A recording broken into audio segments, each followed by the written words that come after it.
বাবার সঙ্গে একটু দূরত্ব ছিল, মার সঙ্গে যতটা জি। কিন্তু বাবার সঙ্গে শুধু পড়ালেখার সম্পর্কটাই ছিল। পড়াতেন কিন্তু বাবাই আমাদেরকে, জি। সবাইকে বাবা বাবা মানে জাত শিক্ষক বলা যায়। কারণ ওই দরজার কিনারে বসে থাকতেন, এমনকি যে টোকাই তাকে ডেকে বলতো, আমাদের বাড়ি তো নোয়াখালীর ভাষায় বলতেন যে পরশ নাকা এই কান্দে লই লই ঘুরোস, লেখাপড়া করলে এগুলো লই ঘুরতে হইতো না। তো এই যে ওনার চেয়ে এবং তাকে ডেকে কিছু শেখাতেন, কিছু করতেন, সেইখান থেকে কিন্তু আমরাও শিখেছি ওনার।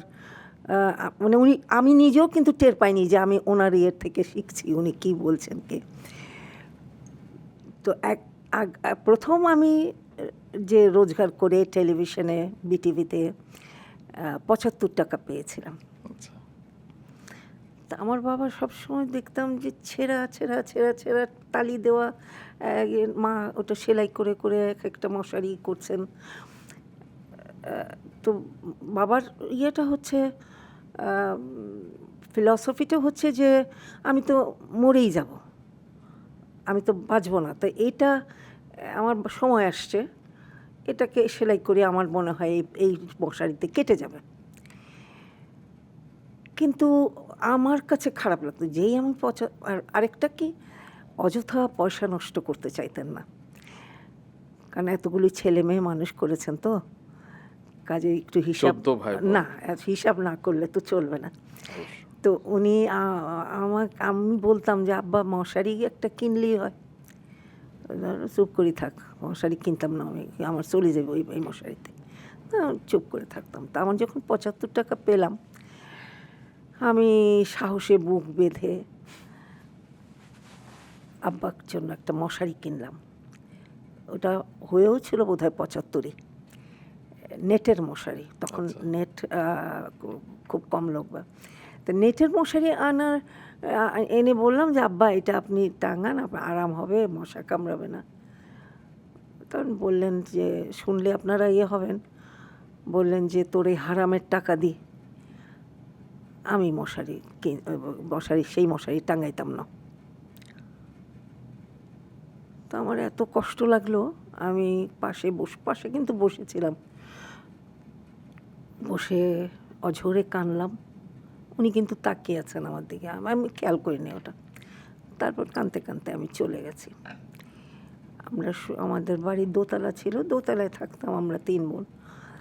ভোরবেলায় আব্বা খুব ভোরে উঠতেন, নামাজ পড়তেন, এই করতেন, তা আমরাও ভোরে উঠতাম, আমাদের নামাজ পড়তে বসতে হতো। তো আমি এসে দেখি মশারি টাঙিয়ে আমার বাবা আবার মানে একটা কিরকম একটা সৌম্য মূর্তি ছিল, সাদা চুল, সাদা দাড়ি, সাদা পাঞ্জাবি, সাদা লুঙ্গি, সাদা বিছানার চাদর, সব সাদা।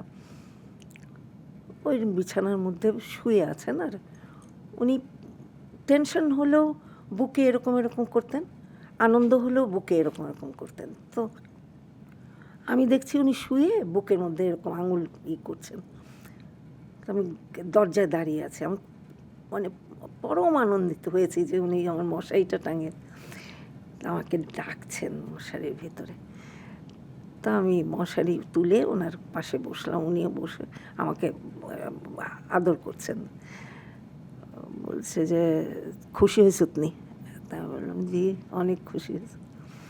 তো কিল্লাই টাঙাইছি দেখি। কেন? তোর অ্যাক্টিংটা ভালো হয়েছিল, ওই দিন যাওয়ার সময় যে তুই চোখের পানি ফালাইছিলি সেইটা দেখি আমার মন নরম। তোর অ্যাক্টিংটা খুবই ভালো হয়েছিল। আমি মানে ভাবতে পারেন, হতভম্ব, কি আমি তো অ্যাক্টিং করিনি, না করস নাই, নাইলে আমার মন গড়ল কিল্লাই, আমি তো চাইছিলাম টাঙাবো না। তিনিও জানতেন আপনি অ্যাক্টিং করেননি, তবে হয় না যে তিনি তো আসলে বাঘ, হ্যাঁ তিনি আসলে আপনার সামনে কিভাবে। বাপরে, যে সবাই খুব ভয় পেত আমাদের বাসায়, ওনার ইয়ের উপরে কোনো কথা ছিল না, উনি হচ্ছেন সব।